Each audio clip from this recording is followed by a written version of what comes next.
속담 중에 History repeat itself 라는 말이 있어요. History repeat itself 이런 말이 있는데 그것은 뭐냐면 역사는 반복된다 라는 뜻이에요. 그래서 역사는 어제의 역사가 사실은 오늘의 역사다.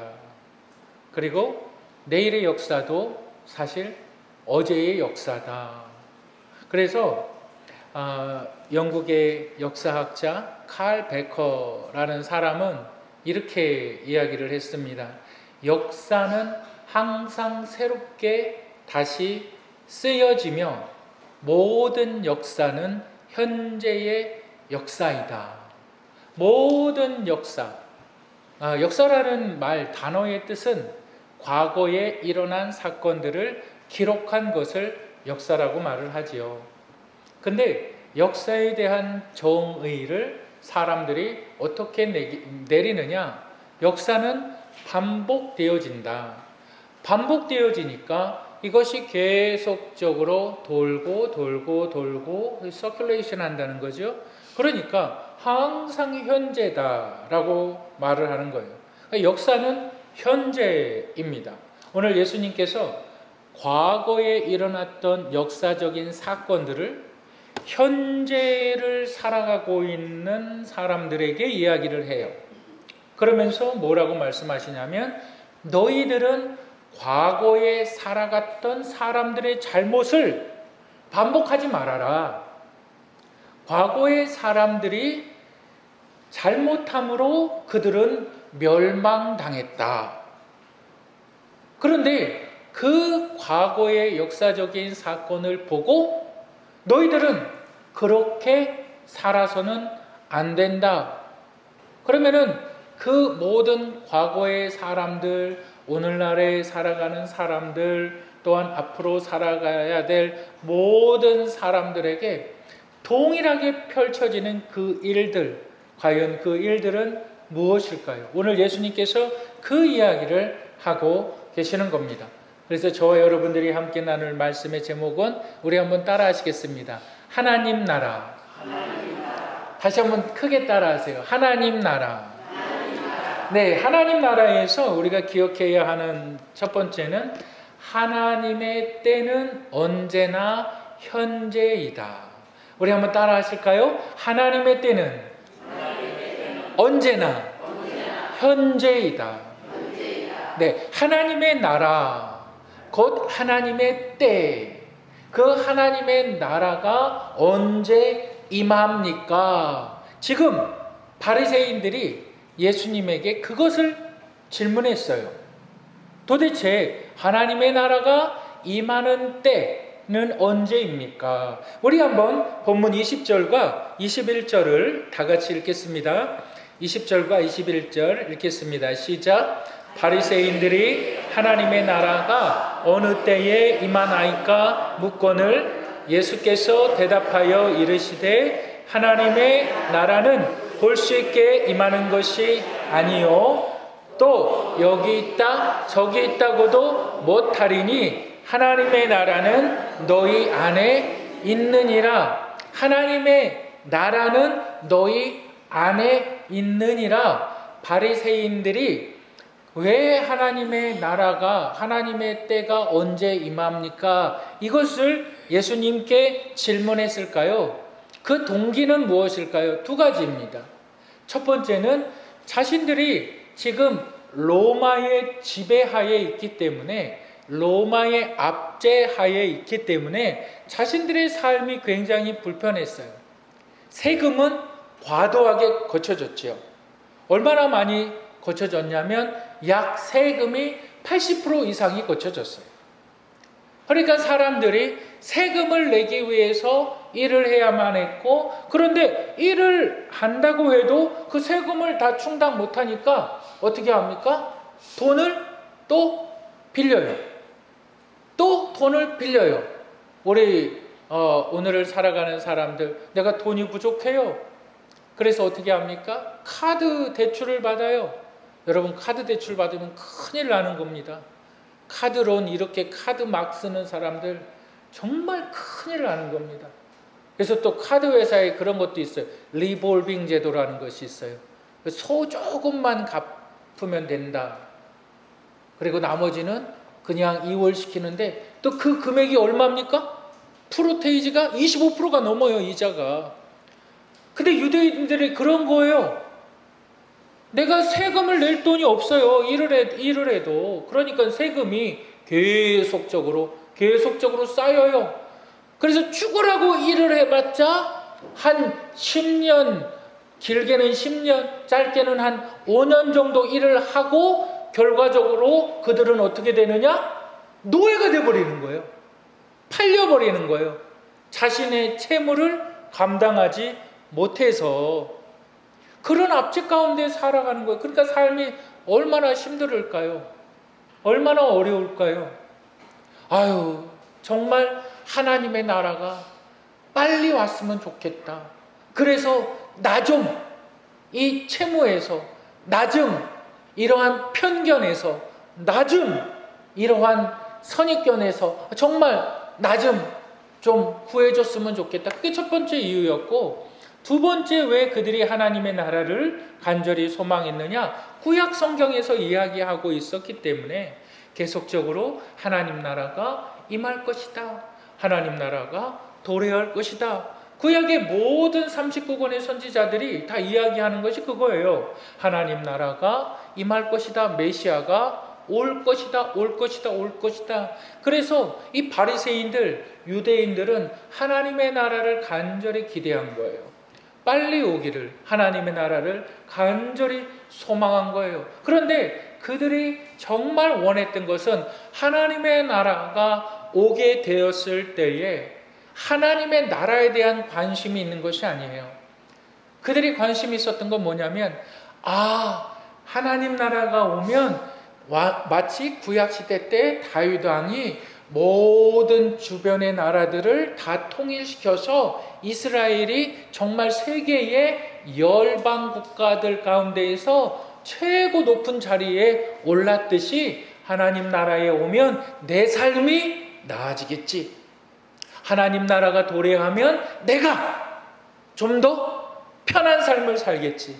하나님 나라가 오면 나는 자유하겠지. 그러한 동기에서 하나님 나라를 간절히 기대한 거예요. 그래서 그들이 이렇게 묻습니다. 예수님에게 하나님의 나라가, 하나님의 때가 언제 임하겠습니까? 그때 우리 예수님께서 하시는 말씀이 이렇게 말씀하세요. 하나님의 나라는 너희 안에 있느니라. 잘 보세요. 이 상황을 한번 생각해 보세요. 지금 바리새인들과 예수님이 이야기를 하고 있어요. 그 주제는 뭐예요? 하나님의 나라가 어느 때에 임합니까? 그때에 하나님의 나라가 눈으로 임하는 것이 아니라 하나님의 나라는 너희 안에 있느니라 라고 했을 때 이것을 그대로 이해하면 무슨 이야기가 되냐면 바리새인들 안에 하나님의 나라가 있다는 거예요. 그 상황을 잘 상상해 보세요. 누가 예수님과 바리새인들이 어떠한 주제를 가지고 하나님의 때가 언제입니까? 라는 주제를 가지고 이야기를 하는 거예요. 근데 우리 예수님께서 말씀하시는 것이 하나님의 나라가 너희 안에 있느니라. 그래서 이것을 잘못 해석하면 마치 바리새인들 안에 하나님의 나라가 있는 것처럼 해석을 하는 거예요. 그런데 성경 원어에 보면 너희 안에가 아니라 너희 가운데 있느니라 이렇게 돼 있어요. 그러니까 among you가 되는 거예요. 하나님의 나라는 너희 가운데 있느니라. 이게 무슨 말이냐면 예수님께서 바리새인들과 함께 하나님의 나라에 대해서 이야기하고 있는데 하나님의 나라가 너희 가운데 있다. 즉 너희는 지금 하나님의 나라를 보지도 못한다. 근데 너희 가운데 있다라는 말은 누구를 말씀하시냐면 너희와 함께 이야기하고 있는 예수 그리스도가 하나님의 나라다 이 말이에요. 그러니까 예수 그리스도가 너희와 함께 이야기하고 있는 예수 그리스도가 하나님의 나라다. 근데 바리새인들은 그것을 이해하지 못하는 거예요. 장소적인 개념으로 하나님의 나라를 생각하는 거죠. 근데 예수님께서는 말씀하시는 것이 뭐냐면 하나님의 나라는 바로 내가 예수 그리스도가 하나님의 나라다. 지금 이 말씀을 하실 때에는 아직 예수 그리스도께서 십자가를 지시기 전, 부활의 사건이 임하기 전이에요. 예수 그리스도께서 이제 그들에게 영원한 하나님의 나라, 그 영원한 하나님의 나라에 대해서 설명하시는데, 이제 예수 그리스도께서 자신 본인이 하나님의 나라다, 이것을 설명하고 있는데 바리새인들, 유대인들은 그것을 이해를 못하는 거예요. 이해를 하지 못하는 거예요. 여러분, 이제 예수 그리스도의 십자가의 사건, 대속의 은혜, 예수 그리스도께서, 죄가 없으신 예수 그리스도께서 나의 죄를 위하여서 십자가에 달리시고, 내가 그 사실을 믿어서 이제 나는 죽어도 영원히 부활의 생명체가 된다는 사실을 여러분 믿으시기를 바랍니다. 그래서 그 사실을 믿는 사람들, 잘 생각해 보세요. 내가 예수 그리스도께서 나의 죄를 위하여 죽으신 그 사실을 믿고 부활의 사건을 믿는 사람들, 예수 그리스도를 나의 개인의 구세주로 영접한 사람들은 이미 하나님의 나라의 백성들, 이미 하나님의 나라가 그들 안에 임한 거예요. 이미 하나님의 나라가 그들 안에 임한 겁니다. 여러분들이 어디 지방에 갈 일이 있어서 운전을 하고 부산이나 어디 지방에 갔어요. 그리고 이제 다시 집으로 돌아가려고 합니다. 그래서 여러분들이 내비게이션에 목적지, 내 집 딱 입력을 해요. 그리고 집을 향해 가요. 집을 향해 운전을 하고 갑니다. 오르막길을 막 달려가기도 하고 내리막길을 걸어가기도 합니다. 그리고 평지를 갈 때도 있고 또 아주 긴 어둠의 터널을 지나야 될 때도 있습니다. 나는 어디를 향해서 가고 있습니까? 집을 향해서 계속 가고 있는 거예요. 계속 움직이고 있는 거예요. 그리고 내가 이제 내 아파트 앞에, 여러분들이 아파트에 사신다면 아파트 정문 앞에 딱 들어가려고 딱 합니다. 그런데 아파트 정문 앞에 무엇이 있냐면 우리 교회와 같이 차단기가 있어요. 차단기가 딱 내려져 있어요. 그런데 내 차가 이렇게 딱 들어가니까 차단기가 알아서 쫙 올라갑니다. 왜 그럴까요? 왜 그럴까요? 등록되어 있기 때문에 그래요. 등록되어 있기 때문에. 여러분, 언제 등록된 것이 중요한 것이 아니라 내 차가 등록되어져 있기 때문에. 등록되어져 있지 않으면 어떻게 될까요? 차단기가 안 올라가는 거예요. 안 올라가는 거예요. 아무리 크락션을 울리고 막 그래도 왜 오셨습니까? 어디 오셨습니까? 용무는 무엇입니까? 아니요, 당신은 들어갈 수 없습니다. 왜? 이건 프라이빗 공간이니까. 당신은 들어갈 수 없습니다. 여러분, 이것이 영생을 등록한 사람들. 여러분, 인생의 과정은 계속적으로 내가 구원함을 받은 시점부터 시작해서 나는 계속적으로 하늘을 향하여서 걸어가고 있는 하나님의 나라. 내가 하나님의 나라. 근데 아직 도착하지 못한 거예요. 그런데 거기에 도착하게 될 경우 누구도 나를 막지 못해요. 왜? 나에게는 등록되어 있는 예수 그리스도의 피가 있다는 거예요. 내가 예수 그리스도를 믿었기 때문에 그 믿음이 천국에 들어가는 나의 등록된, 나의 허락증이다. 그렇기 때문에 나는 이미 등록된 거예요. 내가 예수 그리스도를 믿는 그 순간 하나님의 나라는 이미 시작된 거예요. 하나님의 나라는 이미 나에게 임한 거예요. 여러분, 이거 굉장히 중요한 겁니다. 어떤 분들은 이렇게 생각할 수가 있어요. 그런데 왜 하나님의 나라가 이미 임했는데 내 인생은 이렇게 힘이 들고 외롭고 정말 어려운 일들만 끊이지 않느냐. 하나님의 나라가 임했으면 내 안에 기쁨도 있어야 되고 내 안에 감사도 있어야 되고 그러는데 왜 이렇게 내 인생은 정말 이렇게 힘이 드냐, 이렇게 생각하시는 분들도 있어요. 네, 물론 맞습니다. 그런데요, 정말 여러분들이 예수 그리스도를 내 개인의 구주로 영접한 순간 이제 나는 하나님의 나라다, 내 자신이 하나님의 나라다 라고 믿는다면 하나님께서 그때부터 주시는 은혜가 뭐냐면 견디게 하신다는 거예요. 터널을 지나가는 시간도 앞으로 영원히 터널이 계속되지 않는다는 거예요. 하나님께서 견딤의 은혜를 주신다는 거예요.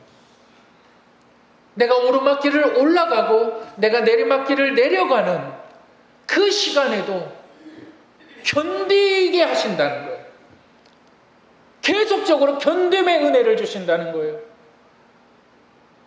그래서 이 견딤의 은혜가 나를 통해서 하나님 나라를 더욱더 소망하게 한다. 여러분들의 가정을 보세요. 이 견딤의 은혜가 있는 사람들, 아내와 다퉜어요. 가정에 가보면 남편과 다퉜어요. 자녀들이 말을 안 들어요. 어긋나요. 근데 이 견딤의 은혜가 있으면 격려하는 거예요. 이 견딤의 은혜가 있으면 위로할 수가 있는 거예요. 내가 하나님의 나라인데, 내가 하나님의 나라인데 집안이 어수선해요. 다툼이 있어요. 견딜 수 있는 거예요. 그리고 견디는 것으로 끝나는 것이 아니라 그것을 바꿀 수 있는 거예요. 괜찮아. 곧 지나가. 우리가 하나님 앞에 곧 설 거야. 어려운 일이 당할 수가 있죠. 힘든 일이 있을 수가 있죠. 그러나 하나님의 나라에 그 사람들은 어려운 일과 힘든 일 속에서 좌절하지 않습니다. 넘어질 수는 있어요. 쓰러질 수는 있어요. 마음에 정말 큰 무거운 짐을 짊어지고 근심할 수는 있어요. 근데 일어나는 거예요. 그래도 넘어져도 아파도 슬퍼도 극복할 수 있는 거예요. 왜? 나는 아직 하나님의 나라에 도달하지 않았으니까. 근데 나는 지금 뭐가 있는 거예요? 예수 그리스도의 등록증이 있으니까. 근데 이것이 없는 사람들 죽어서 하나님 앞에 갔을 때 차단기가 막혀 있는 거예요. 너는 못 들어온다. 나는 세상에 살아갔을 때 재벌이라는 소리를 듣고 살아갔습니다. 너는 못 들어온다. 나는 선한 일들을 많이 했습니다. 너는 못 들어온다. 나는 아주 큰 효자였습니다. 너는 못 들어온다. 우리 하나님 말씀하시는 것이 딱 하나예요. 예수를 믿었느냐? 예수 그리스도의 피가, 그가 흘리신 피가 너의 죄 때문인 것을 네가 믿었느냐? 지금 믿으려고요. 그래요? 내가 지금 믿겠습니다. 너에겐 이미 기회가 없다. 이 악하고 이 불의한 자를 저 풀무불에 내어 던져버려라. 여러분들, 하나님의 나라는 언제나 현재입니다. 그렇기 때문에 내 삶을 견뎌 나아가시는 분들이 되시기를 바랍니다. 견뎌 나아가실 뿐만이 아니라 그 견딤을 통해서 내가 만들어가는 그 아름다운 세상, 내가 만들어가는 아름다운 가정, 내가 만들어가는 아름다운 사람들의 그 중심에 서시기를 주님의 이름으로 축복합니다. 두 번째로 하나님의 나라에서 우리가 기억해야 하는 건데 우리 한번 따라 하시겠습니다. 하나님의 인도함을 받자. 하나님의 나라에서 우리가 기억해야 하는 두 번째는 하나님의 인도함을 받는 것입니다. 여러분, 하나님의 인도함을 받는다는 것은 하나님께서 공급해 주시는 힘으로 살아가는 것입니다. 이것을 영적 힘이라고 말해요. 그러니까 하나님의 인도함을 받는다는 것은 하나님의 영으로 살아가자. 하나님의 영으로 살아가자. 우리 한번 따라 하실까요? 하나님의 영으로 살아가자. 여러분, 우리 본문 27절과 28절, 29절 한번 다 같이 읽어보겠습니다. 27절, 28절, 29절 다 같이 읽겠습니다. 시작.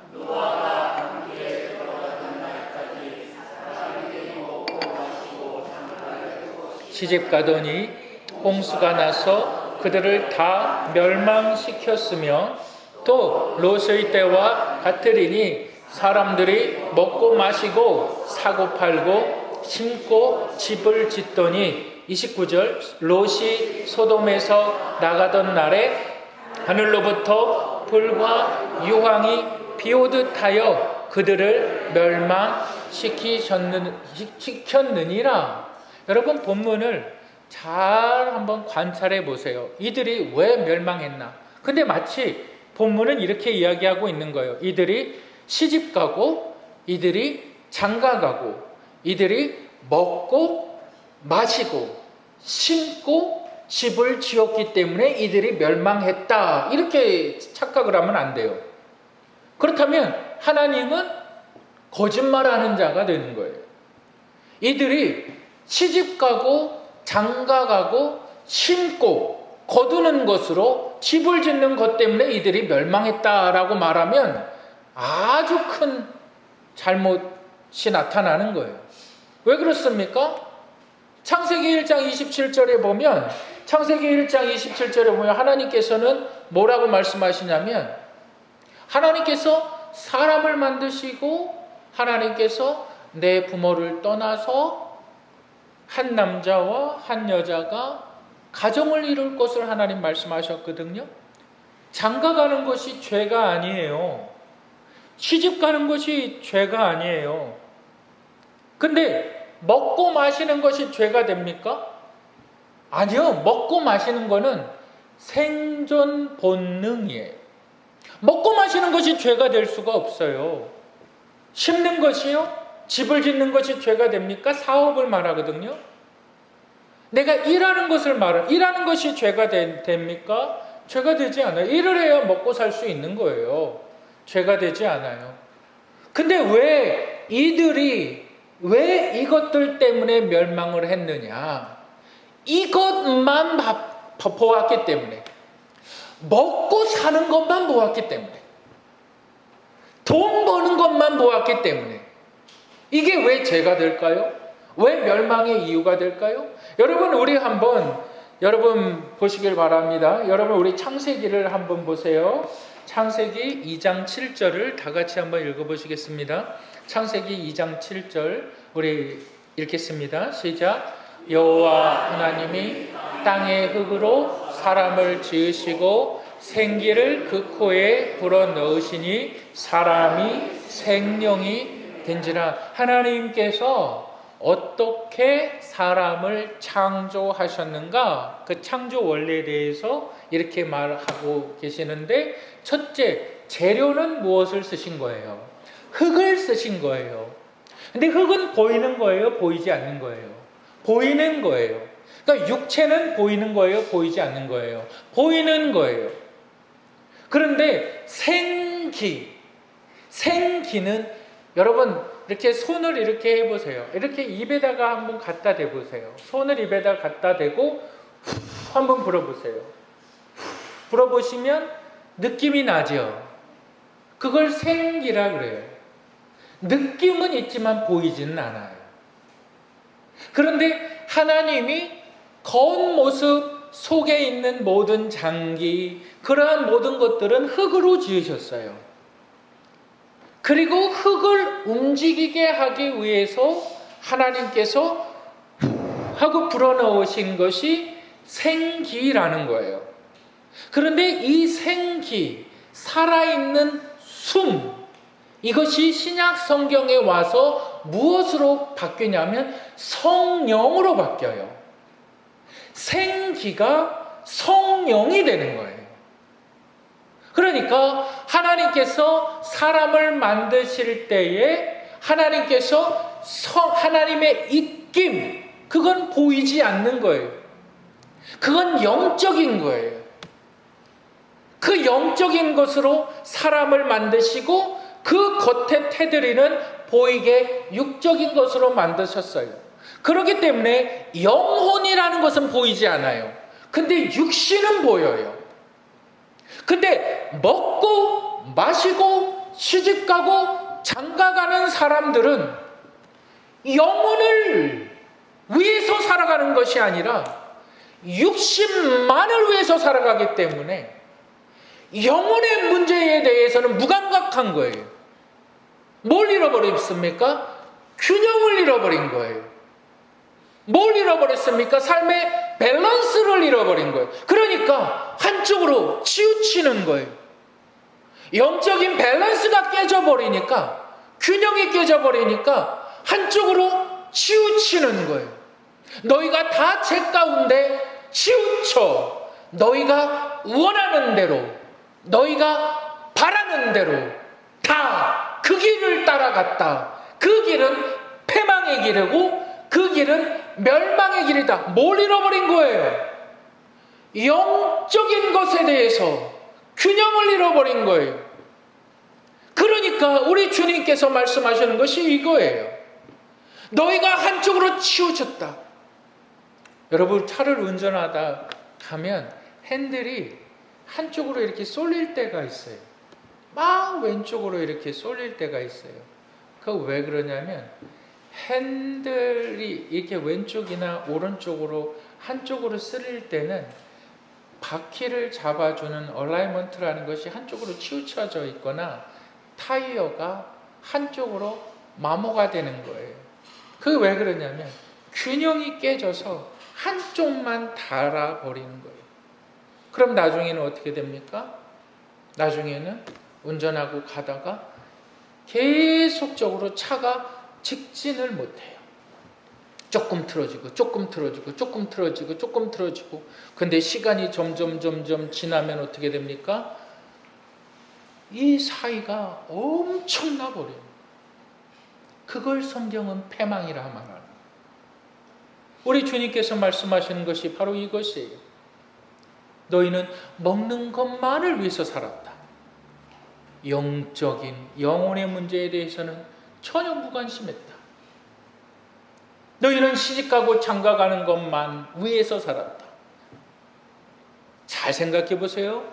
시집가고 장가가는 것이 잘못됐다는 것이 아니에요. 그것만 바라보는 것이 잘못됐다. 왜?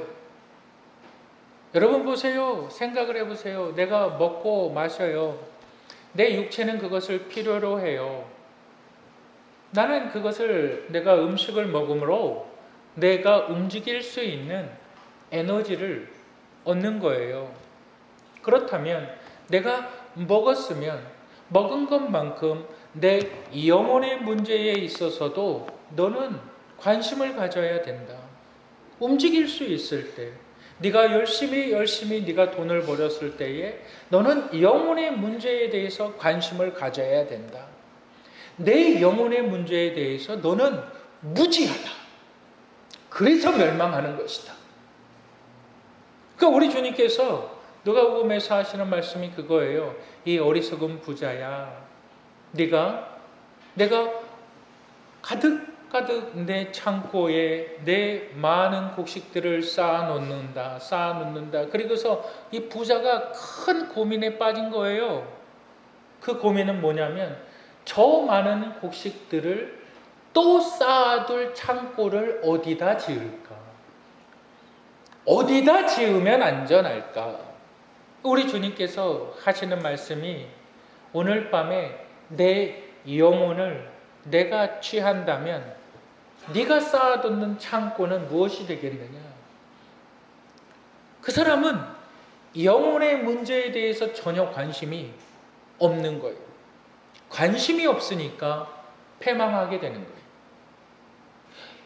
영혼의 문제에 대해서 관심이 없으니까 예수가 필요치 않는 거예요. 영혼의 문제에서 유일한 해결을 주시는 분은, 유일한 답을 주시는 분은 예수 그리스도인데, 영혼의 문제에 대해서 관심이 없으니까 예수가 안 보이는 거죠. 영혼의 문제에 대해서 관심이 없으니까 예수 그리스도의 십자가의 은혜가 뭔지 깨닫지 못하는 거죠. 영혼의 문제에 대해서 관심이 없으니까 멸망당하는 거죠. 여러분, 노아의 때는 어땠습니까? 노아의 때 홍수가 일어나서 모든 사람들이 다 수장되었지요. 노아와 그 가족들만 빼고. 그때 노아를 향하여서 이 노아 시대 때 있던 사람들은 뭐라고 이야기했습니까? 저 늙은이 치매 걸렸네. 저 늙은이 미쳤네. 산에다가 배를 만들어? 배는 어디에다 만들어야 됩니까? 바다에다 만들어야 되는데 저 미친 늙은이 산에다가 배를 만드네. 사람들로부터 손가락질 받았어요. 근데 홍수가 임할 때에 방주 안에 있는 자들만 살아남았어요. 롯은 어떨까요? 하나님께서 주의 천사를 보내셔서 롯에게 경고하시죠. 소돔과 고모라 성의 타락으로 인해서 내가 반드시 이 소돔과 고모라 성을 멸망시킬 것이다. 근데 그 사위들, 롯의 두 딸의 사위 어떻게 여겼습니까? 아이고, 저 롯 아브라함이 조카잖아요. 저 롯 노망 들렸네 그러잖아요. 우습게 여겨버리잖아요. 그리고 그의 롯의 아내는 어떻게 됐어요? 그 한번 사진을 좀 보여줘 보세요. 사진을 좀 한번 보여. 지금도 이스라엘에 가면 저 소금 기둥이라는 것이 있어요. 이미 4,000년 전에 있었던. 왜 저게 저렇게 만들어졌느냐? 그러니까 사람들이 그래요. 저것이 바로 롯의 아내 소금 기둥이다. 확실한 건 몰라요. 근데 성경은 이렇게 기록하고 있어요. 여호와의 말씀을 무시하고 너는 뒤를 돌아보지 말고 앞을 향해서 무조건 나아가라. 그런데 롯의 아내가 어디를 돌아봅니까? 소돔과 고모라 땅을 돌아봐요. 왜? 거기에 생활이 좋았으니까. 돌아보자마자 어떻게 됩니까? 소금 기둥이 된 거예요. 과거의 역사를 통해서 우리 주님께서 오늘 우리에게 말씀하시는 거예요. 너희는 영혼에 관심이 있느냐? 너희는 이 영혼의 문제에 대해서 답을 갖고 있느냐? 너희는 이 영혼의 문제에 대해서 준비되어져 있느냐?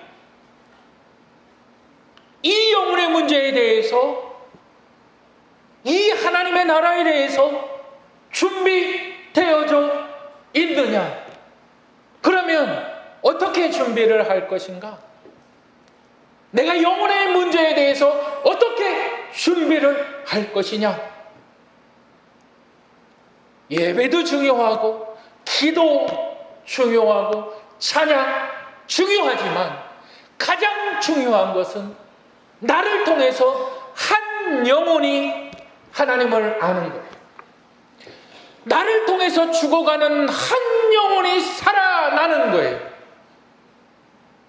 나를 통해서 지옥 갈 영혼 한 영혼이 하나님의 자녀가 되는 겁니다. 그게 영혼의 준비, 그게 영혼의 일, 그게 하나님의 나라. 여러분들은 하나님의 나라를 살아가고 있습니까? 하나님의 나라에 이미 등록되어져 있다면 이제 영혼을 위하여, 영혼의 평안을 위하여 살아가시기를 주님의 이름으로 축복합니다. 우리 함께 기도하시겠습니다.